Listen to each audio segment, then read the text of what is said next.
We've tightened up our processes with our people and our systems and our technologies, but the websites are still the same as they were before. And they're still getting paid the same. They're still getting paid the same, and it's just like, and I mean, I'd love to kind of get your guys' kind of thoughts of, what does that digital dealership look like for them? That same rhetorical question I said earlier, is it the auto industry's mission to only sell a car and maybe a few F&I products, or to also earn a recurring customer?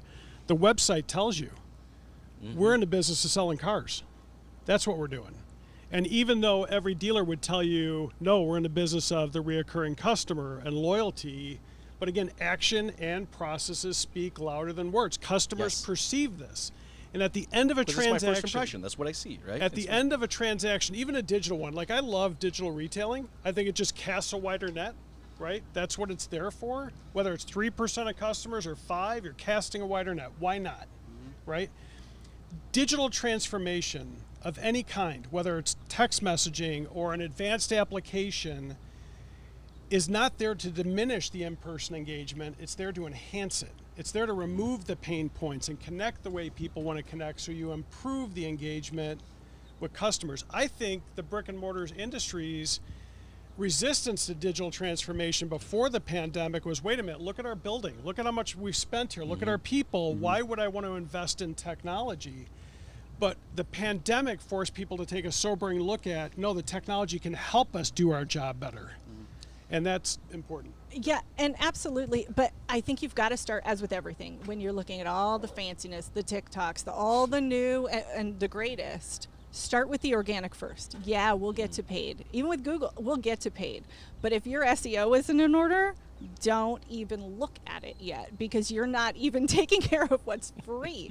And when it comes to fixed ops, BTOB, if it's not on your website, you're doing it wrong. And 100%. OEMs are going to, a lot of them have requirements. You've got to have this stuff. Don't do the bare minimum. Add what the customer needs. And it's really working with your website vendor to make sure that you're feeding them the content. You've got to give them your service menu, and spoiler alert, you got to give them the prices to put up there. If I go to Jiffy Lube, I know how much it's going to cost me to get things done. If I can't find that information on your website, I assume it's more expensive. And oftentimes it's not. Depending on the service, it's not more expensive to get it done at the dealership. Nope. And customers would rather have that name brand associated with the car. So it's really working with your vendor, and then, yeah, absolutely reviewing the data.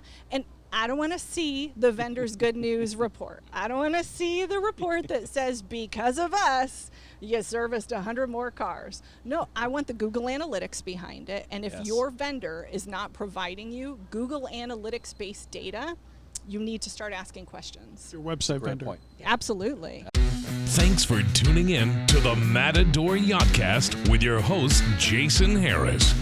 Don't want to miss new content? Be sure to check out the full podcast library at matador.ai to stay in the know. Remember to like, comment, and subscribe. Happy podcasting.